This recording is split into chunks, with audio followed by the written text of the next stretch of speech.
I'm realizing my boyfriend of 8 years isn't the man I thought he'd become, and now I'm terrified that breaking up with him will destroy him, especially since we've been talking about marriage and moving in together. Wow. Okay, where to begin? My boyfriend, 23 male, and I, 22 female, have been dating for 8 years. We met in high school, and have been together ever since.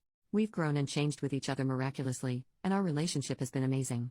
We were always communicative to each other, always doted on one another, had inside jokes that are years long, and have become so comfortable with who we are as a couple. Our relationship by all means is a wonderful one. But, I guess I wouldn't be posting here if it was so wonderful, would I? As we've entered into adulthood, I started asking the bigger questions that I realized I wasn't really getting answers on. He's been against having kids, but I want kids. My biggest advice I received was to wait for his real answer when we were older because I asked these questions after dating for 4 years. I asked him what he wanted to do with his future, where he saw himself career-wise and what he was feeling about who he was as a person. If he was changing and growing. To be honest, whenever we speak about these things I always feel like it gets really quiet, he becomes shorter with his words. A lot of I don't knows. After asking questions many times, I get some answers once he's thought about it. But this scenario has always been regular for us. I'm asking bigger questions, trying to get feedback, and he gives little answers and asks to think about them. But we have always moved along. Next day, next season. We're really happy with each other. We cuddle and watch Netflix TV shows, go to the ice rink, have romantic dinners and tell each other how much we adore one another. But those questions start to bother me. Why doesn't he want to answer them? Why doesn't he ask those about me? Is it necessarily bad that he doesn't want to ask? I mean, we're only in our 20s. But we've been dating for 8 years. The toss and turn was agonizing. I felt like I was waiting for an answer for a question I asked years ago, regardless of the timeline. I felt more and more pressure to have them answered. Because as of lately we've been talking about marriage. When I would forget that those questions were so important to me, everything was hunky-dory. We'd talk about where we would live, the animals we would have and what we would name them, the kinds of TV shows we'd watch on a weekly basis. I pushed the issues I had been feeling in my core back inside, because I figured if I'm a patient girlfriend, a loving one, a supportive one, then our relationship will get better. How long we've stayed together is a testament to our ability to grow together. We've done it this long, why wouldn't it continue happening? But it hasn't. It really hasn't, guys. This last weekend something snapped. We were looking for places to live. We had 3 appointments. I was looking around the apartment, looking at the kitchen, and looking at our bedroom. When we kissed each other goodbye after a post-appointment cuddle nap, and I went back home, I just burst out crying in the car. I was sobbing so hard. When I got home I called my mom, she came over. I felt so broken in that moment. Like something died, like straight up died. I don't know what's going on. I think I need to break up with him. I don't think this is the kind of change that I can ask of him. I don't think asking him to change is fair. It's not that I haven't been patient, I have. He has been giving me his answer to all my questions, I just haven't been happy with what they are and was hoping they would change. The silence, the skirting around the topic, the I don't knows. I thought we could grow through any scenario, but moving in together put it all into perspective for me. I'm not ready to move in with this guy. Earlier in the year, he told me he was all right with kids, with having them too. After that conversation, such a huge flood of relief hit me that I think spurred this season of ignorance. He answered my big question, so I was happy. But the reality is setting in. Does he actually mean that? Did he say that to appease my asking? He has told me that I'm the best thing to happen to him, that he loves me and that I inspire him to be a better person, and that he's happy he's with me because he wouldn't know how to date anyone else at this point since we've been together for so long. I wish he had the motivation and drive and some kind of goal for himself. I wish he thought about his future. I wish he was more excited about life, more positive about life. I wish he wasn't so angry at people and himself. I wish he approached his problems readily and openly. I wish he was more emotionally available. I wish I knew how to do this without destroying him, because I think it will. His family would all turn on him, I know it. We've been talking about marriage. We're looking at places to live together. And I just imploded. I couldn't take it anymore. My gut is seriously telling me I need to do this, and it's never been wrong. But how? How on earth do I do this? Edit. Thank you everyone, so much, for your comments. All of them, I've read every one.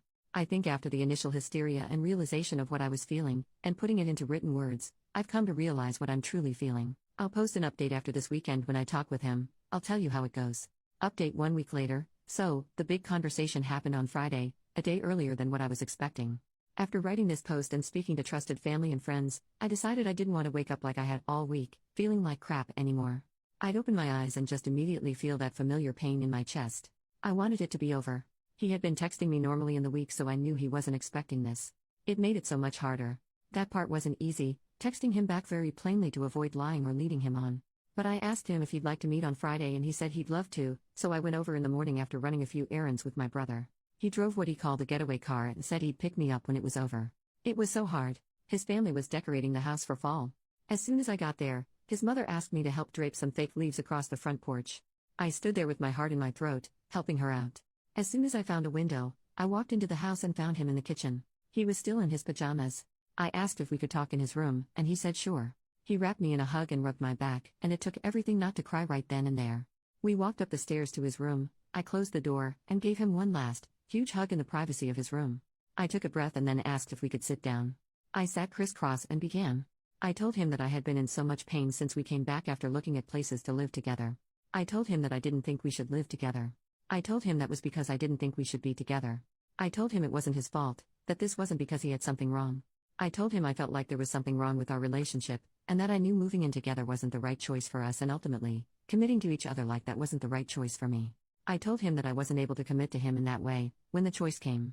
I told him that it wasn't a smooth transition, that this decision came all at me at once like a freight train. I told him that I was sorry. He asked me why I was doing this. He looked absolutely shocked.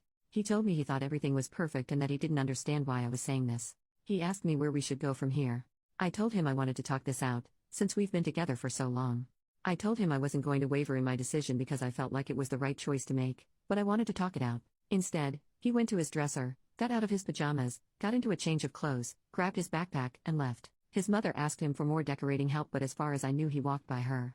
I sat there in shock, I guess. Before he left, he said, "See you Saturday," because our friends were having a get-together. I could feel the hysteria come on. It was like a tidal wave. The reality of what I had just done. It was like every elegant, composed, logical reason I had for breaking up went right out the window. Every graceful approach I was going to take this conversation and just blanked on me. I was simply honest and raw. And now I felt like the crappiest person I'd ever known. I got my shoes on and flew down the stairs. His mother was asking me for more help, but in the first time in years, I ignored her and ran out the front door. I was walking away from his house. After I had reached the street, she came outside. I could hear her steps behind me. She called out my name with the same urgency that you call out to someone as if they forgot something in the house. I didn't turn around. She called out my name again, louder, and I rounded the corner towards the rest of the neighborhood. I then called my brother and asked him to pick me up. He was there in 2 seconds. The car was still moving as I opened the door and slid inside, and I was out of there. That was, by far, the hardest thing I've ever done. I was sobbing. My brother held my hand. It was loud, heartbreaking sobbing. I can't believe I had ended an 8-year relationship, but I did. I went home and my family was all there. They all comforted me through it and told me their breakup stories of their first loves. That was Friday. Today, Monday, I have to say. It was absolutely the correct decision for me to make. After the initial tears, hysteria and destruction, I realized I had needed to make that decision for a long time. I feel fuller in a way, if that makes sense. And I'm excited for what's to come for me. Thank you all for your words of wisdom, your insights, and your support. I really appreciated all of your comments, and I read them a few times a day to give me strength in my down moments. I've gotten to the other side of this and I appreciate all of your input.